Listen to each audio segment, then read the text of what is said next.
Do you know where you are? No, you're not at home. You're on YouTube watching this video. The good thing is this video's been designed to help you get back home, the real home, the inner home. The bad thing? You can't say the same for everything else you find on YouTube, or for that matter anywhere else on the internet. Truth is, if it has nothing to do with moderation, it tends to do the opposite. It leads you away from home. Away. That isn't all that bad, right? You say. But hear this. Without wisdom that makes you moderate yourself, and with a little help from mindlessness, you might find your way away, not just from your home, but out of your mind.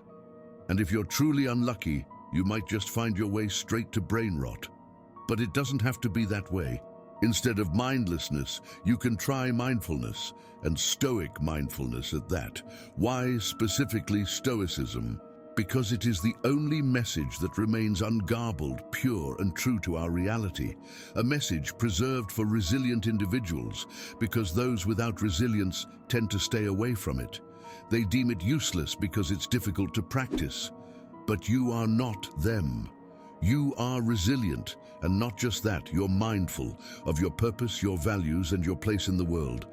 Maybe you've strayed from the path that leads home, but don't worry, we'll make sure you get back on it. We'll make sure you know why you can't stop scrolling, why you can't stop watching, and the real reason why you can't make progress. If you appreciate what we are doing here, do us a simple free favor by liking the video and subscribing to the channel. And do watch the video till the end to get the mindfulness needed to come back home, safe and sound. We post videos that explore Stoicism and its principles every week, sometimes multiple times a week, whenever serious consideration and thought allow it. Now let's get into it. This is real talk for tough people, the Stoic way. Don't skip it, don't rush it. Hook those earphones up and let things go. You're not them. Taking a peek into others' lives doesn't make it yours. With the world quite literally at our fingertips, we have a window into the lives of people across the globe. Friends, family, celebrities, influencers, strangers. We scroll through snapshots of vacations, job promotions, celebrations, and curated images of joy and success. It's easy, almost automatic, to take in these glimpses of others' lives and make them points of comparison for our own. But here's the reality. These images, these moments, these lives, they aren't ours, and they never will be. When we consume others' lives through screens, we absorb more than we can handle. This is the thing with things external to us, the things the Stoics called indifference, and for which Stoic philosophy suggests we practice detachment. Each scroll, each like, each image enters our mind, filling us with impressions, expectations, and, inevitably, judgments about our own lives. Rather than observing with a calm detachment, as Stoic wisdom would have us do, we end up forming silent comparisons. We see someone else's moment of joy, and instead of being happy for them, we ask ourselves, why don't I have that? Why isn't my life that exciting? But these comparisons distort our reality, crowding out the truth of our own lives and leaving us dissatisfied with what we actually have. If we must observe the lives of others, and in today's world this is almost unavoidable, we should do so with a sense of distance, a detachment that reminds us that what we see is only a sliver of another person's reality. This is what the ancient Stoics, be it Marcus Aurelius, Epictetus, or Seneca, strongly believed and practiced. Just as an iceberg reveals only its tip, so too do these snapshots reveal only a small part of the whole picture. Yet, when we look without detachment, we let these images of happiness and success bleed into our own self-perception, creating an illusion that others live lives of constant joy and triumph, while our lives, by comparison, seem ordinary, perhaps even lacking. This mental habit of comparison pulls us out of the present moment, out of our own experiences. something Marcus Aurelius emphasizes in great detail in his Meditations.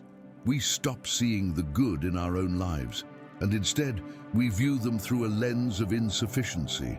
We let what is merely an image on a screen, a split-second capture of someone else's day, define our worth. But in doing so, we sacrifice something precious, our mindfulness, our awareness of our own lives. By focusing so intently on what others are doing, we forget to experience what we are doing. Imagine this. You're at a park on a beautiful day, and instead of noticing the sunshine, the sounds of children playing, or the warmth of the breeze, you're glued to your phone, scrolling through someone else's beach vacation. You're physically present, but your mind is miles away, comparing your day to the seemingly perfect day someone else is having. You miss the beauty in front of you, the small moments that make life rich, because you're busy taking in someone else's. But let's make it worse. What if what's in front of you is as good as what's on the other side of the screen? It sure is if you look at it for once without looking back at your phone, isn't it? Let's suppose it really is that beautiful and you just won't accept it. How bad is your habit of constant comparison then? And just how good and powerful are the social lenses that enable it? This is where detachment becomes a powerful tool. Detachment doesn't mean closing yourself off or not caring. It means observing without becoming attached. It means seeing others' lives for what they are, simply their lives, not benchmarks for your own. When we practice this form of mindful observation, we stop comparing and start appreciating. We begin to see that everyone's journey is different, that no life is without challenges, and that what we see online is only a small, curated fraction of the whole. By practicing this detached observation, we also free ourselves from the need to perform or display our own lives in return. We no longer feel pressured to post every success or highlight every moment of joy, because we recognize that the validation we seek doesn't come from others' approval. It comes from within, from a quiet contentment with our own lives, lived fully and authentically, away from the gaze of others.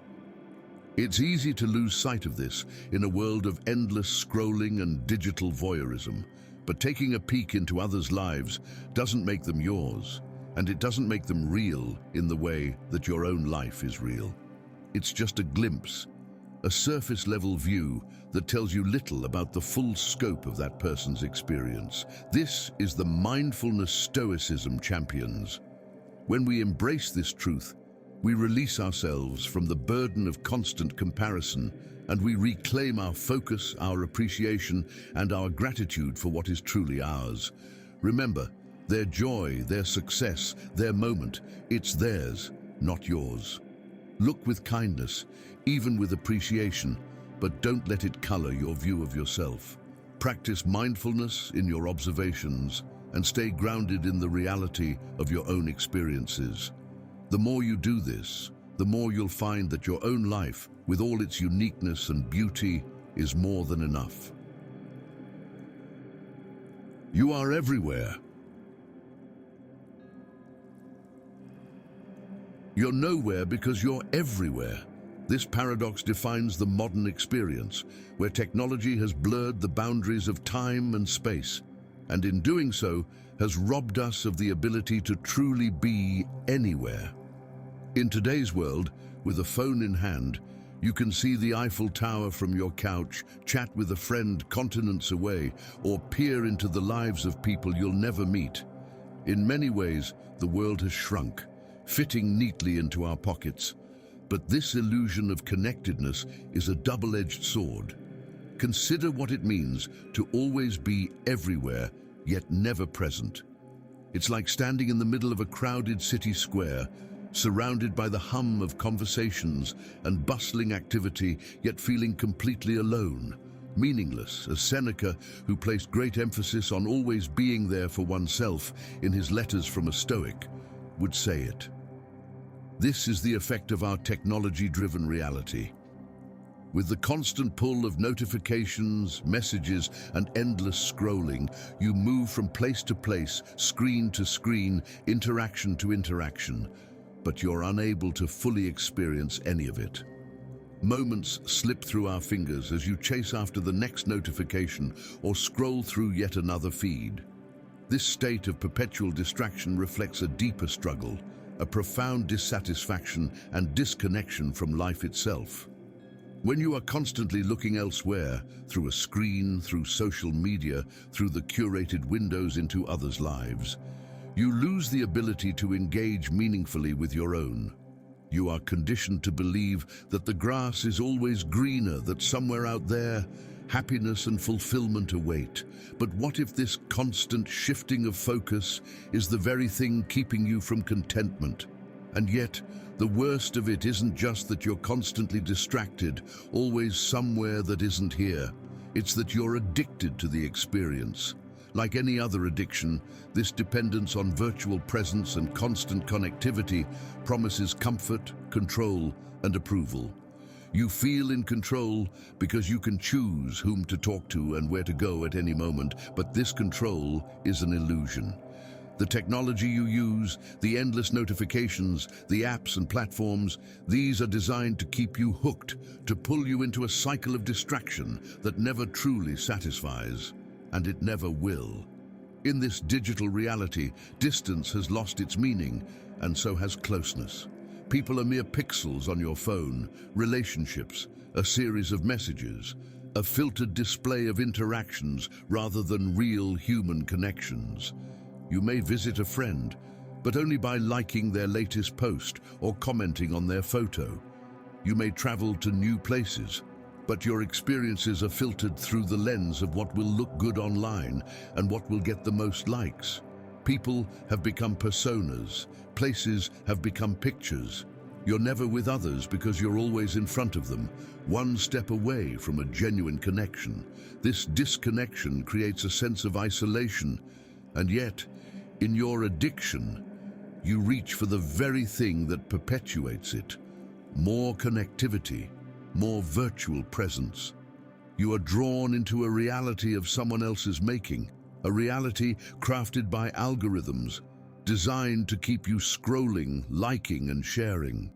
And while you may recognize this addiction, you still return, hoping that this time it will bring you closer to something real, something fulfilling.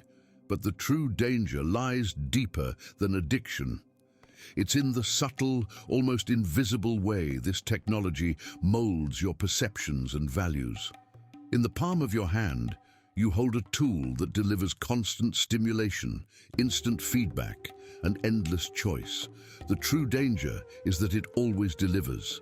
And because it always delivers, it has conditioned you to expect immediate results, immediate connection, and immediate satisfaction. But real life doesn't work this way. Real relationships, meaningful work, personal growth, these take time, patience, and often discomfort. Yet your tech-driven lives make you increasingly intolerant of these natural rhythms. You are losing your ability to find satisfaction in the here and now, in things that don't come easily or quickly. The irony is that while this technology promises freedom, it has made you a prisoner. Your attention, your time, your sense of self-worth, all are shaped by forces outside of you.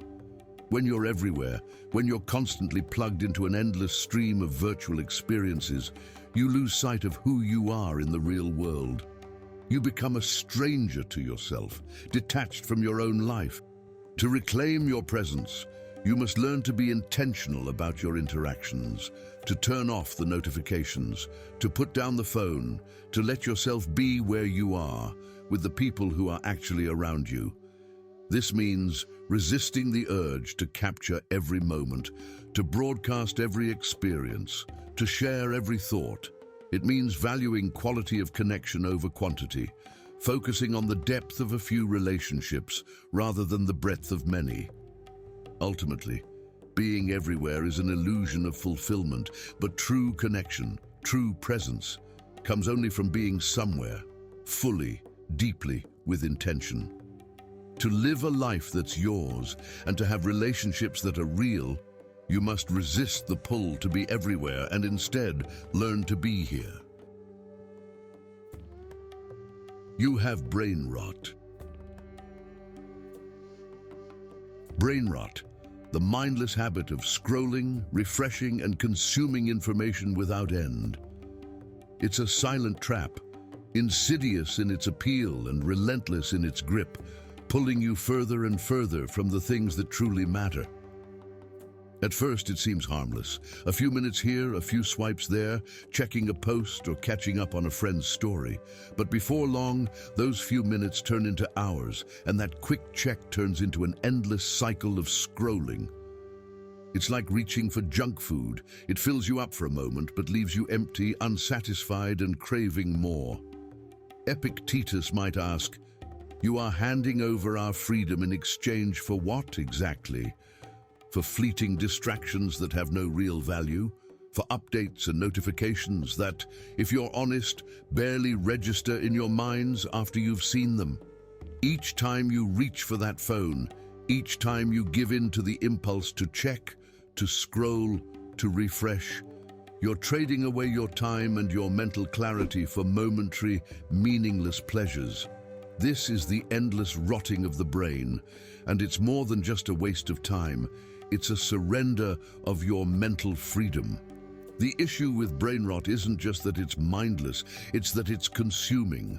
With each swipe, each click, each dopamine hit from that like or share, you're training your brain to crave the quick fix, the next distraction, the next bit of stimulation.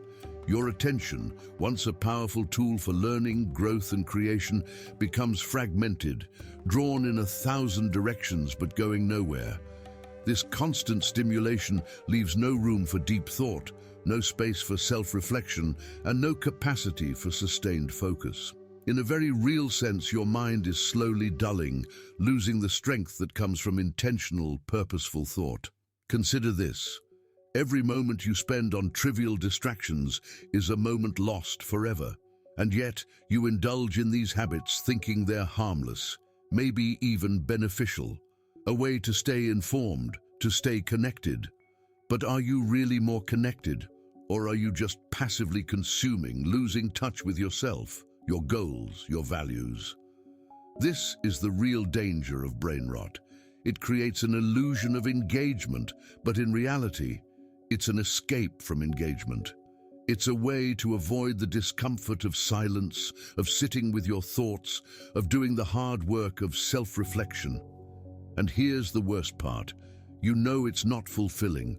You know that no amount of scrolling, liking, or refreshing will ever truly satisfy you, yet you keep returning, hoping this time it will. It's a subtle form of addiction, a cycle that chips away at your self-control, at your freedom to choose how you spend your time and attention. Brain rot conditions you to believe that your worth lies in constant engagement, in staying up to date, and in being part of the endless flow of information. But the truth is, real fulfillment doesn't come from stimulation.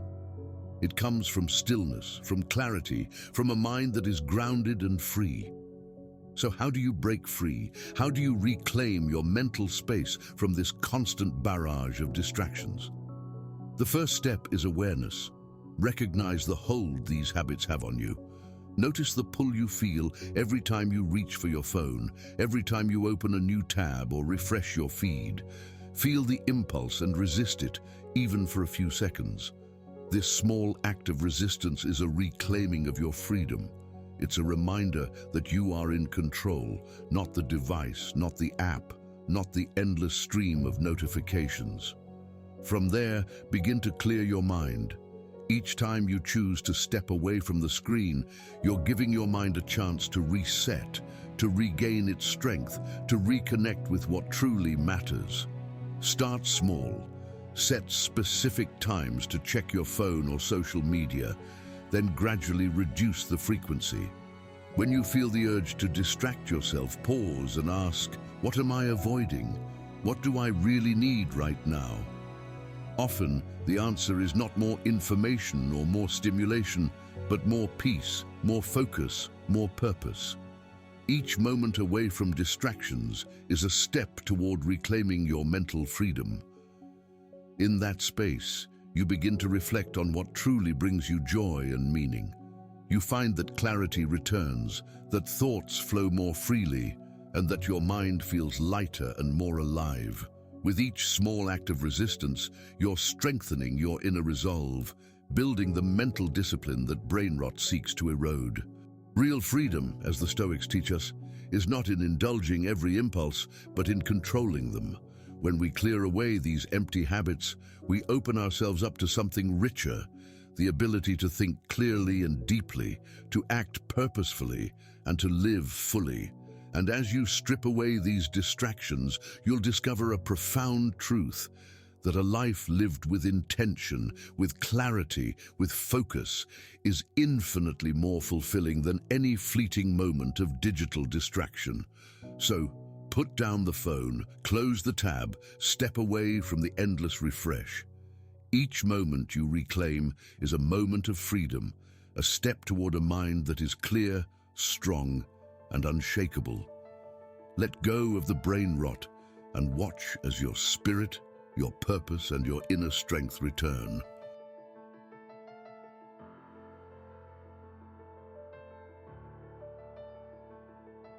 If you see the problem, it is because you're using reason. And precisely because you're doing that, you must keep doing it.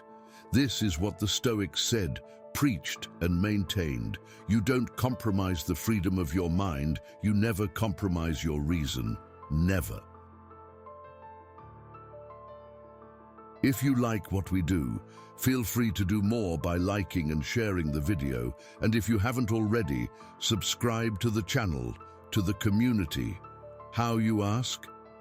By hitting that like button as a symbol of your commitment to change, by subscribing to join a community where wisdom isn't just shared but lived to help us create powerful stuff.